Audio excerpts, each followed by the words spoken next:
মধ্যাহ্নের দিবাকর সূর্য যেমন স্পষ্ট, ঠিক তার থেকেও বেশি বিশ্বনবী মুহাম্মদুর রাসূলুল্লাহ রক্ত ঝরা ইসলাম সুস্পষ্ট পরিপূর্ণ, তাতে কোনো সন্দেহ নাই। কথা বলে ঠিক কিনা? আমার বন্ধুগণ, আজকে যারা মারিফাতের দোহাই দিয়ে শরীয়ত বিরোধী, শরীয়ত পরিপন্থী কর্মকাণ্ড করছে, এই মাহফিলের মধ্য দিয়ে তাদেরকে স্পষ্ট ভাষায় বলে দিচ্ছি, এই দেশের মুসলিম তাওহীদি জনতা আমার বাংলাদেশে ইসলাম বিরোধী, কোরআন বিরোধী, শরীয়ত বিরোধী কোনো কর্মকাণ্ড বাস্তবায়ন হতে দেবে না, দেবে না। কথা বলি ঠিক কিনা? আল্লাহ পাক রব্বুল আলামিন সূরা আল ইমরান 31 নম্বর আয়াতে কারিমার মধ্যে বলছেন, দুনিয়ার মানুষ তোমরা যারা জান্নাতে যেতে চাও, আল্লাহ পাক রব্বুল আলামিনের নিকটতম বান্দা হতে চাও, আল্লাহ পাক সেই সকল মুমিন মুসলমানদেরকে ডাক দিয়ে বলছেন, কুল ইন কুনতুম তুহিব্বুনাল্লাহা ফাত্তাবিউনি ইউহিব্বুকুমুল্লাহ ওয়া ইয়াগফির লাকুম যুনুবাকুম ওয়াল্লাহু গফুরুর রহিম। আল্লাহ রাব্বুল আলামিন বলেন, নবী মুহাম্মদুর রাসূলুল্লাহ সাল্লাল্লাহু আলাইহি ওয়াসাল্লাম तमाम পৃথিবীর মানুষদেরকে আপনি বলে দিন, ইন কুনতুম তুহিব্বুনাল্লাহ, যদি তোমরা আল্লাহকে ভালোবেসে থাকো, ফাত্তাবিউনি, তাহলে আমি রাসূলের অনুসরণ করো। যদি আল্লাহকে ভালোবাসতে পারেন আর রাসূলকে অনুসরণ করতে পারেন, আল্লাহ পাক আমাকে আপনাকে দুইটা পুরস্কার দিয়ে ধন্য করবেন। সেই দুইটা পুরস্কারকে আল্লাহ পাক নিজেই বলেছেন সূরা আল ইমরান আয়াত নাম্বার 31। আল্লাহ বলছেন, ইউহিব্বুকুমুল্লাহু ওয়া ইয়াগফির লাকুম যুনুবাকুম ওয়াল্লাহু গফুরুর রহিম।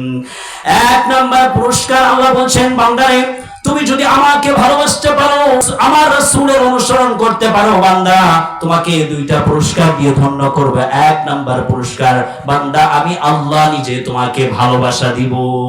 সুবহানাল্লাহ। দুই নাম্বার পুরস্কার আল্লাহ কি দিবেন? আল্লাহ বলছেন, ওয়া ইয়াগফির লাকুম যুনুবাকুম, বান্দারে তুমি তোমার জীবনে যত গুনাহ করেছো, জেনে বুঝে, ইচ্ছায় অনিচ্ছায়, দিনের আলোতে রাতের অন্ধকারে, শয়তানের ধোঁকায় পড়ে, নফসের তাড়নায়, বান্দারে যত গুনাহ করে ফেলেছো, সমস্ত গুনাহগুলোকে আমি আল্লাহ তাআলা নিজে ক্ষমা করে দিব। সুবহানাল্লাহ। তাহলে আল্লাহ যদি ভালোবাসা দেন আর সব গুনাহ ক্ষমা করেন, জান্নাতে যেতে কেউ ঠেকাতে পারবে? আল্লাহকে ভালোবাসার পর দ্বিতীয় কাজ কি? রাসূলকে অনুসরণ করা, রাসূলের অনুসরণ করা। অর্থাৎ জীবনের প্রতিটি ক্ষেত্রে, ব্যক্তি জীবন, পারিবারিক জীবন, সামাজিক জীবন, সাংসারিক জীবন, অর্থনৈতিক জীবন, রাষ্ট্রীয় জীবন, সাংস্কৃতিক জীবন, শিক্ষা জীবন, জীবনের প্রতিটা ক্ষেত্রে আমার আপনার আইডল মানতে হবে বিশ্বনবী মুহাম্মদুর রাসূলুল্লাহ সাল্লাল্লাহু আলাইহি ওয়াসাল্লাম। এক কথায় রাসূলের অনুসরণটাই হচ্ছে ইসলাম, ঈমান, ইহসান, ইবাদত, শরীয়ত, হাকিকত, তরিকত, মারিফাত। রাসূলের অনুসরণের বাইরে কোনো ইসলাম নাই, শরীয়ত নাই, হাকিকত নাই, তরিকত নাই, মারিফত নাই। যেটা আছে ওটা হচ্ছে মায়ের পথ। কথা বলেন ঠিক কিনা? বুঝেন নাই? রাসূলের অনুসরণের বাইরে যেটা আছে ওটা কি? মায়ের পথ। মানে আপনি যদি রাসূলকে অনুসরণ না করেন, তাহলে কিয়ামতের দিন বিশ্বনবী আপনাকে কি করবে না? সুপারিশ করবে না। আর রাসূল যদি আপনাকে সুপারিশ না করে, কোথায় যাবেন? জাহান্নাম। জাহান্নামে গেলে মায়ের আসরা নাই, জোরে বলেন। তাহলে বিশ্বনবীর অনুসরণটাই কি? ইসলাম। রাসূলের অনুসরণটাই ঈমান, ইহসান, ইবাদত, শরীয়ত, হাকিকত, তরিকত, মারিফত। রাসূলের অনুসরণের বাইরে যা আছে সব মায়ের পথ। কথা বুঝছেন? আমার বন্ধুগণ, বিশ্বনবীর অনুসরণটাই হচ্ছে ইসলাম। যদি কোনো আল্লাহর বান্দা, যদি কোন আল্লাহর বান্দি নিজেকে বিশ্বনবীর উম্মত দাবি করে এবং সে রাসূলের সুন্নাত না মানে, রাসূলকে অনুসরণ না করে, তাহলে আল্লাহ পাক রব্বুল আলামিন বলেন, বান্দা বান্দি শুনে রাখো, যদি তোমরা আমার রাসূলকে অনুসরণ না করো, রাসূলের সুন্নাত না মানো, তাহলে তোমরা কখনোই আমি আল্লাহ পাক রব্বুল আলামিনের কাছে পরিপূর্ণ মুমিন হতে পারবে না। আল্লাহ পাক রব্বুল আলামিন সূরাতুল আহজাবের 36 নম্বর আয়াতের মধ্যে বলছেন, وما كان لمؤمن ولا مؤمنة إذا قضى الله ورسوله أمرا أن يكون لهم الخيرة من أمرهم ومن يعص الله ورسوله فقد ضل ضلالا মুবিনা। আল্লাহ এবং তার রাসূল কোন বিষয়ে সিদ্ধান্ত নিলে আল্লাহ তার রাসূলের বাহিরে গিয়ে মন গড়া নিজেদের বানানো কোন মতবাদ গ্রহণ করার কোন সুযোগ নেই। আর যদি করেন কোথায় যেতে হবে? জাহান্নাম। কারণ রাসূলের অনুসরণের বাইরে কোনো নাজাত নাই, মুক্তি নাই, শরীয়ত, হাকিকত, তরিকত, মারিফত কোনোটাই নাই। আজকে আফসোসের বিষয় কি জানেন? আমার দেশের কিছু মানুষ বলে যে আল্লাহ রাসূলের আনিত শরীয়ত পরিপূর্ণ না, বলে নাউজুবিল্লাহ। আচ্ছা, আমার দেশের কিছু মানুষ শরীয়তকে বাদ দিয়ে মারিফতকে আবিষ্কার করেছে। মারিফতের নামে তারা ভণ্ডামি করছে, বদমাইশি করছে, গান বাজনা করছে, আর তারা বলছে শরীয়ত স্বয়ং সম্পূর্ণ নয়, শরীয়ত পরিপূর্ণ নয়। মনে রাখবেন মুসলমান, মধ্যাহ্নের দিবাকর সূর্য যেমন স্পষ্ট, ঠিক তার থেকেও বেশি বিশ্বনবী মুহাম্মদুর রাসূলুল্লাহ রক্ত ঝরা ইসলাম সুস্পষ্ট পরিপূর্ণ, তাতে কোনো সন্দেহ নাই। মনে রাখবেন, বিশ্বনবী মুহাম্মদ সাল্লাল্লাহু আলাইহি সাল্লামের সম্মান মর্যাদা স্বয়ং আল্লাহ পাক রব্বুল আলামিন দিয়েছেন। সেই রাসূলের আকাশচুম্বী শান মান মর্যাদার বিরুদ্ধে যারা কথা বলবে তাদেরকে একমাত্র শাস্তি মৃত্যুদণ্ড দিতে হবে, কোনো আপিল চলবে না। কথা বলে ঠিক কিনা? আমার বন্ধুগণ, সমস্ত মাযহাবের ইমাম, 4 মাযহাবের ইমাম একমত। ইমাম আবু হানিফা, ইমাম শাফি, ইমাম মালিক, ইমাম আহমদ ইবনে হাম্বল, তারা বলছেন আন্না শাতিবা রাসূল সাল্লাল্লাহু আলাইহি সাল্লাম ইউকাফফার ওয়া ইউকতাল মুরতাদ। যদি কোনো মুরতাদ আমার আপনার রাসূল মুহাম্মদ সাল্লাল্লাহু আলাইহি সাল্লামের আকাশচুম্বী সম্মান মর্যাদার বিরুদ্ধে কথা বলে, তার একমাত্র শাস্তি হচ্ছে তার দেহ থেকে গর্দানকে আলাদা করে দিতে হবে। তার একমাত্র শাস্তি কি? দেহ থেকে গর্দান আলাদা। কারণ আমার আপনার রাসূল মুহাম্মদ সাল্লাল্লাহু আলাইহি ওয়াসাল্লামের শান মান মর্যাদার বিরুদ্ধে কথা বলার কোনো সুযোগ নেই। আমার বন্ধুগণ, রাসূলকে কিভাবে ভালোবাসবেন? যেমনটা ভালোবেসেছিলেন বিশ্বনবীর সাহাবায়ে কেরাম। রাসূলকে এত বেশি ভালোবেসেছিলেন, বিশ্বনবীর এক আঙ্গুলের ইশারায় সাহাবায়ে কেরাম যুদ্ধের ময়দানে জীবন দিয়ে দিত। সুবহানাল্লাহ। হযরত হামজা রাদিয়াল্লাহু আনহু, হামজা ইবনে আমির আস-সাকফি, উহুদ যুদ্ধের দিনে হযরত হামজা উহুদ যুদ্ধের দিন উপস্থিত হতে পারে নাই। বিশ্বনবীর কাছে অনুমতি নিয়েছে, রুখসত নিয়েছে, কারণ উহুদ যুদ্ধের দিনে হযরত হামজা রাদিয়াল্লাহু আনহু উনার ছিল বিবাহের প্রথম দিন, বিয়ের দিন। এই জন্য রাসূলের কাছে অনুমতি নিয়েছেন, ইয়া রাসূলুল্লাহ, আজকে তো আমার বিবাহের দিন, হয়তো উহুদ যুদ্ধে যেতে পারবো না। বিশ্বনবী হযরত হামজাকে রুখসত দিলেন, অনুমতি দিলেন, হামজা তোমার যুদ্ধে যেতে হবে না। হযরত হামজা সেদিন বিয়ে করলেন। বাসর রাত, রাত্রিবেলায় হযরত হামজা ঘুমিয়ে আছেন। এমন সময় হযরত হামজার কানে আসলো। হযরত হামজা রাদিয়াল্লাহু আনহু তিনি শুনতে পেলেন বিশ্বনবী মুহাম্মদুর রাসূলুল্লাহ সাল্লাল্লাহু আলাইহি ওয়াসাল্লামকে কে যেন শহীদ করে দিয়েছে। মুহূর্তের মধ্যেই ফুলের বিছানাটা কাঁটায় পরিণত হয়ে গেল।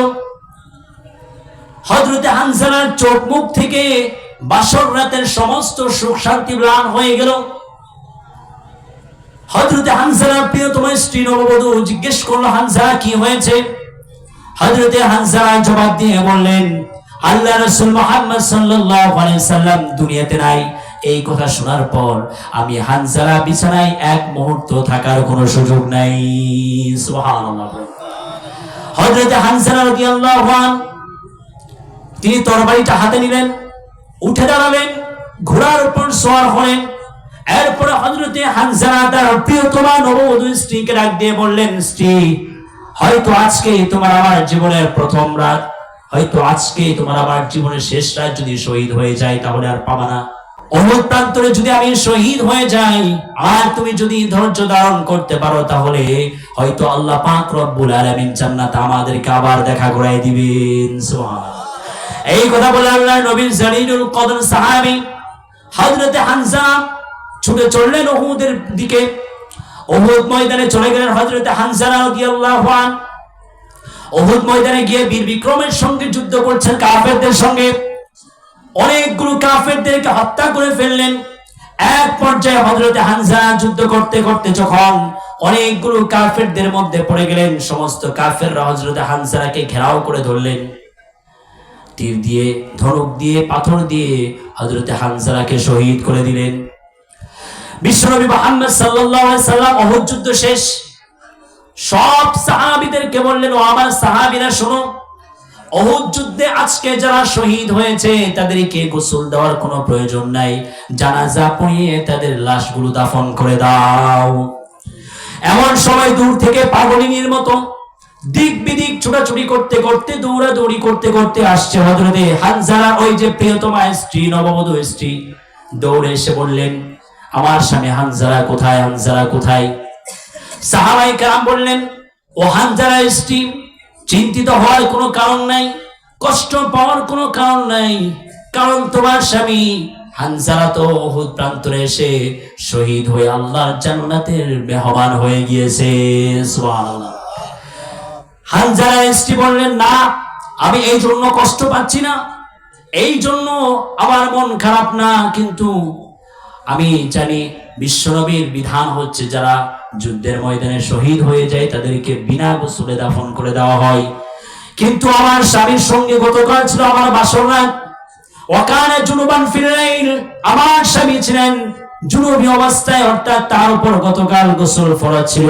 কিন্তু যখন আমার স্বামী শুনতে পেল কে যেন বিশ্বনবীকে শহীদ করে দিয়েছে, এই জন্য সে গোসল না করে উহুদ প্রান্তরে এসে যুদ্ধ করতে করতে শহীদ হয়ে গিয়েছে, এই জন্য আমার স্বামীর গোসলের প্রয়োজন।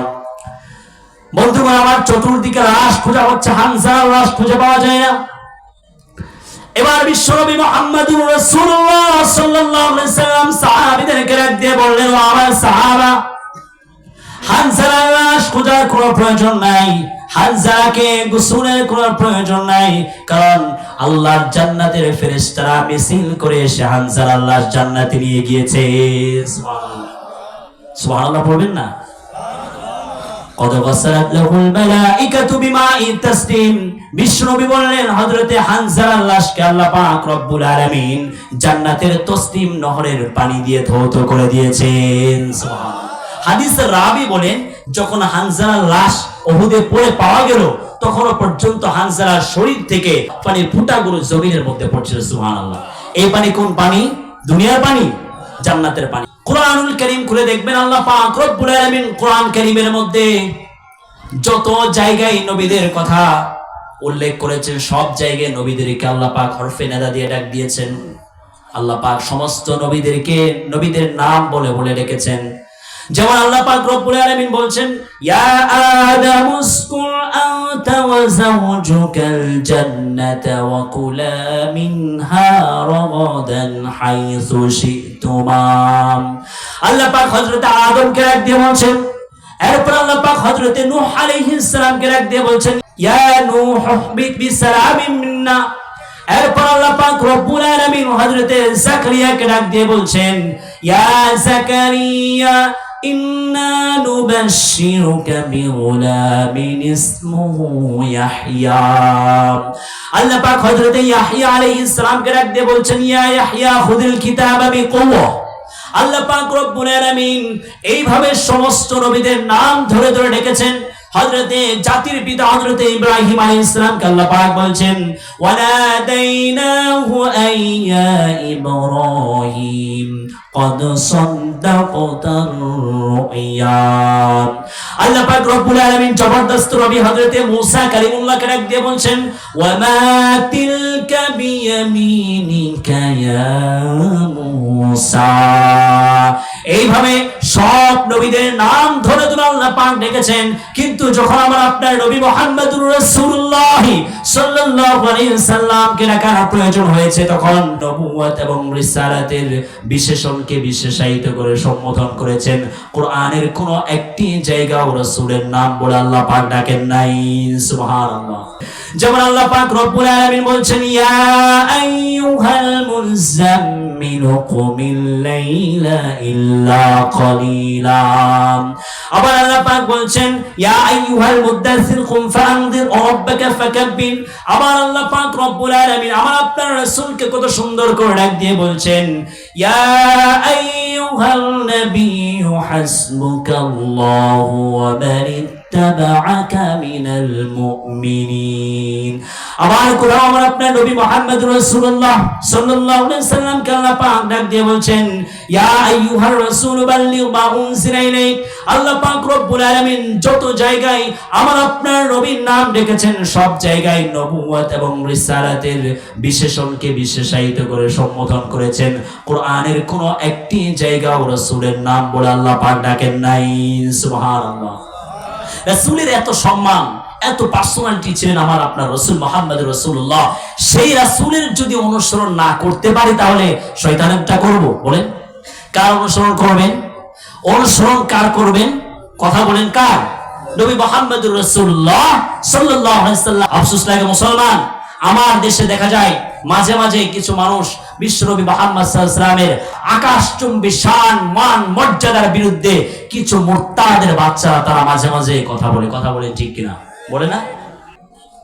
বন্ধুগণ আমার, যারা বিশ্বনবী মুহাম্মদ সাল্লাল্লাহু আলাইহি ওয়াসাল্লামের শান মান মর্যাদার বিরুদ্ধে কথা বলে, রাসূলের যারা দুশমন, তাদের কোনো ধর্ম পরিচয় নাই, রাজনৈতিক পরিচয় নাই, বংশীয় গোত্রীয় পরিচয় নাই।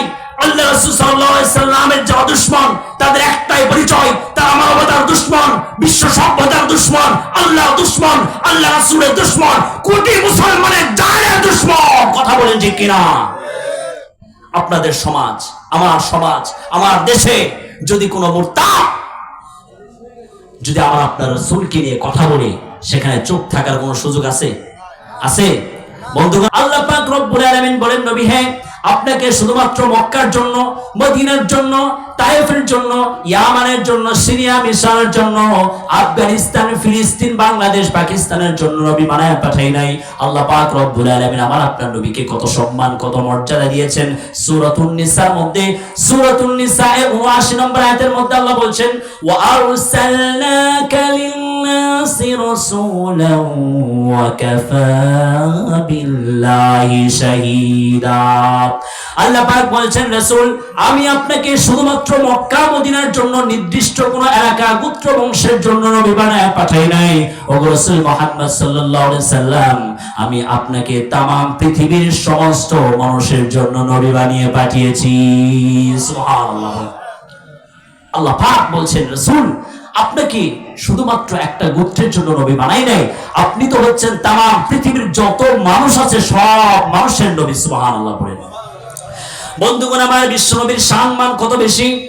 আল্লাহ পাক কোরআনুল কারীমের 7 নম্বর সূরা, সূরাতুল আরাফের 158 নম্বর আয়াতে কারিমার মধ্যে বলেন, কুল ইয়া আইয়ুহান নাসু ইন্নী রাসূলুল্লাহি ইলাইকুম জামিআ।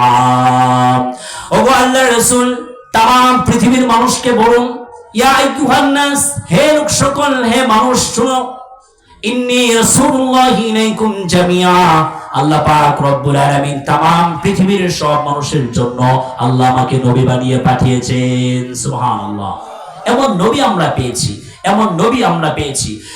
বিশ্ব নবীর শান মান কত বেশি ছিল বন্ধুগণ আমার, আপনারা জানেন আল্লাহর হাবিব মুহাম্মদুর রাসূলুল্লাহ সাল্লাল্লাহু আলাইহি সাল্লামকে যখন আল্লাহ পাক রব্বুল আলামিন মেরাজের রাতে আল্লাহর কাছে নিয়ে এত বেশি সম্মান, এত মর্যাদা দিলেন। বিশ্বনবী মেরাজের রাতের ঘটনা, যখন আল্লাহর হাবিব মুহাম্মদুর রাসূলুল্লাহ সাল্লাল্লাহু আলাইহি ওয়াসাল্লাম বাইতুল্লাহ থেকে মসজিদুল আকসা, বাইতুল মুকদ্দাসে যখন বিশ্বনবী মুহাম্মদুর রাসূলুল্লাহ যখন ভ্রমণ করে আসলেন, আসার পর রাসূল করিম সাল্লাল্লাহু আলাইহি সাল্লাম দেখতে পেলেন সেখানে হযরতে আদম আলাইহিস সালাম থেকে শুরু করে ঈসা ইবনে মারইয়াম পর্যন্ত অসংখ্য নবী রাসূলগণ উপস্থিত। জিবরিল আমিন বিশ্বনবী মুহাম্মদুর রাসূলুল্লাহ সাল্লাল্লাহু আলাইহি সাল্লামকে বললেন, ইয়া রাসূলুল্লাহ, আজকের নামাজের ইমামতি আপনি করবেন। রাসূল করিম সাল্লাল্লাহু আলাইহি সাল্লাম বললেন, আমার থেকে অনেক সিনিয়র নবী এবং রাসূল এখানে উপস্থিত, তাহলে আমি কিভাবে আজকের নামাজের ইমামতি করব? তখন সেই বিশ্বনবী মুহাম্মদুর রাসূলুল্লাহ সাল্লাল্লাহু আলাইহি ওয়াসাল্লামকে জিবরিল আমিন বললেন, ইয়া রাসূলুল্লাহ, এটা আল্লাহ পাকের পক্ষ থেকে সিদ্ধান্ত, আজকে এখানে সমস্ত নবী এবং রাসূল উপস্থিত আছেন। সমস্ত নবী এবং রাসূলগণের উপস্থিতিতে আপনার ইমামতির মাধ্যমে আল্লাহ পাক রব্বুল আলামিন আপনাকে সমস্ত নবী এবং রাসূলদের ইমাম বানিয়ে দিবেন। সুবহানাল্লাহ। এজন্য আমার নবী শুধু নবী ছিলেন না, তিনি ছিলেন ইমামুল আম্বিয়া ওয়াল মুরসালিন। কথা বলেন ঠিক কিনা? সমস্ত নবীদের পর্যন্ত নেতা। সুবহানাল্লাহ বলেন না? বাতাস ভারী করে বলেন তো সুবহানাল্লাহ। আপনি যদি, আমি যদি আল্লাহ রাসূল সাল্লাল্লাহু আলাইহি ওয়াসাল্লাম কে অনুসরণ করতে পারি, একটু আগে বলেছি বিনিময় কি? বিনিময় কি? আল্লাহ আমাদেরকে ভালোবাসা দিবেন, 2 নাম্বার গুনাহ মাফ করে দিবেন। আল্লাহ বলছেন, ইন কুনতুম তুহিব্বুনাল্লাহ, যদি তোমাদের অন্তরে আল্লাহর ভালোবাসা থাকে তাহলে রাসূল আপনি বলুন, ফাত্তাবিউনি, আমাকে অনুসরণ করো। যদি আমাকে অনুসরণ করো আর আল্লাহকে ভালোবাসতে পারো, বিনিময় কি? আল্লাহ ভালোবাসা দিবেন, গুনাহ মাফ করে জান্নাত দিবেন। সুবহানাল্লাহ পড়ে। এখন আল্লাহকে ভালোবাসার মাপকাঠি হচ্ছে রাসূলের অনুসরণ। এখন রাসূলের অনুসরণ আমি আপনি কখন করতে পারবো? বলেন বলেন তো দেখি, কেউ বুঝে থাকলে। আল্লাহকে ভালোবাসার মাপকাঠি রাসূলের অনুসরণ। এখন রাসূল অনুসরণ বুঝেন তো? আমি এতক্ষণ অনুসরণ বলতেছি, মানে আমরা বলি না যে অমুক ব্যক্তিকে ফলো করতে হবে। যুবকরা ভালো বুঝে, মেসি কাটিং দেয়, নেইমার কাটিং দেয়, আছে না? মেসি নেইমার যখন খেলা হয়, ফুটবল খেলা, তখন কি হয়? যুবকরা তাদের আইডল মানে মেসিকে, নেইমারকে, আরো যারা আছে এদেরকে অনুসরণ করে চুল যেমনে কাটে অমনি কাটে, কেমনে চলে অমনি চলে, নায়ক কেমনে চলে তারটা ফলো করে, কোন শার্ট পরেছে এটা ফলো করে, এটাকে অনুসরণ। তাহলে আল্লাহ রাসূল সাল্লাল্লাহু আলাইহি ওয়াসাল্লাম এর গোটা জিন্দেগি হচ্ছে আমাদের জন্য অনুসরণীয় বিষয়। তাহলে এই পুরো জীবনটা আমরা ফলো করতে হবে, এটাই অনুসরণ। আল্লাহকে ভালোবাসার মাপকাঠি হচ্ছে রাসূলের অনুসরণ। আর রাসূলকে কখন অনুসরণ করতে পারবো? যদি রাসূলের ভালোবাসা আমাদের অন্তরে থাকে, তবেই তো পারবো। নাকি বলে? আপনি যাকে ভালোই বাসেন না, যাকে মহাব্বতই করেন না, তারে কেমনে অনুসরণ করবেন? বন্ধুগণ আমার, সাহাবায়ে কেরাম রাদিয়াল্লাহু আনহুম আজমাইন তারা রাসূলকে কেমন ভালোবাসতেন? বিশ্বনবীর সাহাবারা আল্লাহর হাবিব মুহাম্মদুর রাসূলুল্লাহ সাল্লাল্লাহু আলাইহি ওয়াসাল্লামকে কি পরিমাণ মহব্বত করতেন, ভালোবাসতেন, একটু শুনুন। বদরের যুদ্ধের দিনে বিশ্বনবী এক পাশে আনসার সাহাবী, আরেক পাশে মুহাজির সাহাবী। মক্কা থেকে যারা হিজরত করে মদিনায় গিয়েছেন তাদেরকে বলা হয় মুহাজির সাহাবী, আর মদিনায় থাকা সাহাবারা যারা মুহাজির সাহাবীদেরকে সাহায্য সহযোগিতা করেছেন তাদেরকে বলা হয় আনসার সাহাবী। বিশ্বনবী বদরের যুদ্ধের দিনে সাহাবীদেরকে ডেকে ডেকে বললেন, ও আমার সাহাবারা শোনো, বদর যুদ্ধে যাওয়ার জন্য তোমরা কে কে রাজি আছো? হাত দেখাও। সমস্ত মুহাজির সাহাবায়ে কেরাম এক বাক্যে হাত তুললেন, বললেন, ইয়া রাসূলুল্লাহ, আমরা বদর যুদ্ধে গিয়ে যুদ্ধ করার জন্য প্রস্তুত। কিন্তু আনসার কোন সাহাবীদের মধ্যে থেকে এখনো হাত উঠে নাই। বিশ্বনবী জিজ্ঞেস করলেন, কি ব্যাপার আনসার সাহাবা, তোমরা কি বদর যুদ্ধে অংশগ্রহণ করবে না? এমন সময় সমস্ত আনসার সাহাবীদের মধ্য থেকে প্রতিনিধি হিসেবে একজন সাহাবী হযরতে মিকদাদ রাদিয়াল্লাহু আনহু দাঁড়িয়ে বললেন, নাম ইয়া রাসূলুল্লাহ, আমরা যুদ্ধ করব। তখন সেই মিকদাদ রাদিয়াল্লাহু আনহু তিনি বললেন, ওগো আল্লাহর রাসূল, আমরা কেন বদর যুদ্ধে যাব না? বদর তো আমাদের মদিনাতুল মুনাওয়ারা থেকে একেবারে নিকটে। ইয়া রাসূলুল্লাহ, বদর যুদ্ধ কেন? লাউ সিরতা বিনা ইলা বারকিল গিমাদ, আপনি যদি 1000 মাইল দূরে ইয়ামানের বারকুল গিমাদে যুদ্ধ করার জন্য বলেন, ওগো আল্লাহর রাসূল, আপনার একটা কথায় আমরা সেই বারকুল গিমাদে গিয়ে যুদ্ধ করে নিজের বুকের তাজা রক্ত ঢেলে দেওয়ার জন্য প্রস্তুত আছি। সুবহানাল্লাহ। রাসূলকে এমন ভাবে ভালোবাসতেন যেমনটা ভালোবেসেছেন সাহাবায়ে কেরাম।